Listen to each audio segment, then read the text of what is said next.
আজকের এই ভিডিওতে আমরা নবম শ্রেণীর দ্বিতীয় টেস্টের জন্য যে ভূগোল বিষয়ের একটি স্কুলের প্রশ্নপত্র নিয়ে আজকের এই ভিডিওতে আলোচনা করব। স্কুলের নাম হচ্ছে কোলোরা হাজি আব্দুল ওহাব ইনস্টিটিউশন উচ্চ মাধ্যমিক। দ্বিতীয় পর্যায়ক্রমিক মূল্যায়ন 2024। বিষয় হচ্ছে ভূগোল আর শ্রেণী হচ্ছে নবম। ফুল মার্কস হচ্ছে 40 আর সময় থাকবে 90 মিনিট। একের দাগে প্রশ্নগুলো দেখে নেওয়া পরপর কী রয়েছে। কয়েক দাগে বলছে সঠিক উত্তরটি নির্বাচন করো। 1 স্বল্পমোচন আবহবিকার ঘটে শিলায় মরচে পড়ে পশ্চিমবঙ্গে ত্রাসে নদী বলা হয়। সমপ্রায় ভূমির অবশিষ্ট ঢিলাগুলিকে বলে। একটি প্রাচীন ভঙ্গি পর্বত নিরক্ষরেখার অপর নাম। অযোধ্যার পাহাড়ের সর্বোচ্চ শৃঙ্গ। বর্তমানে পশ্চিমবঙ্গে মোট জেলার সংখ্যা।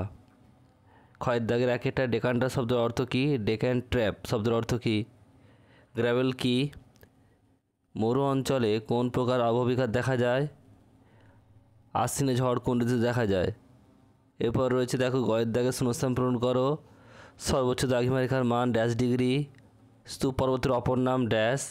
মৃত্তিকার এ ও বি স্তরকে একত্রে ড্যাশ বলে। ভারতে অরণ্য আইন পাস হয় ড্যাশ খ্রিস্টাব্দে। এরপর রয়েছে ঘয়ের দাগে শুদ্ধ অশুদ্ধ লিখতে হবে। একটা তরলগতার অর্থ স্যাঁতস্যাঁতে নিম্নভূমি। 2 রাসায়নিক আবহবিকার শুষ্ক অঞ্চলে দেখা যায়। 3 বলছে গিরিজনী আলোড়ন ফলে পাললিক শিলায় ভাঁজ দেখা যায়। 4 পাত সংস্থান তত্ত্বের জনক হলেন বলছে ম্যাকেঞ্জি। এরপর বলছে দেখো কস্তম্ভের সঙ্গে ক্ষস্তম্ভ মেলাতে হবে। 4 বলছে জ্বালামুখ কাকে বলে অথবা মনাডক কী?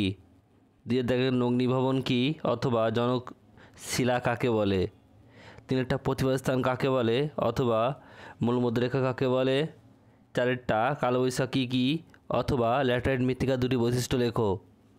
এরপর 6 প্রশ্ন রয়েছে দেখো। 1 মহীভাব বা আলোড়ন ও গিরিজনী আলোড়নের মধ্যে পার্থক্য লেখো। এরপর অথবা প্রশ্ন স্তূপ পর্বত ও গোস্ত উপত্যকার মধ্যে পার্থক্য। এরপর 2 প্রশ্ন বলছে আন্তর্জাতিক তারিখ রেখা 3টি গুরুত্ব লেখো। অথবা প্রশ্ন জিপিএসের পুরো 3টি প্রয়োজনীয়তা লেখো। এরপর 3 প্রশ্ন মৃত্তিকা সংরক্ষণের 3টি উপায় লেখো।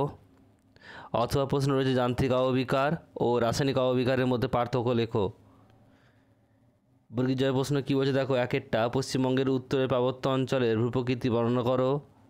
আর 2 মৃত্তিকা ক্ষয়ের কারণগুলি লেখো। 3 পৃথিবীর 3 প্রকার মালভূমি সৃষ্টির কারণ ব্যাখ্যা করো।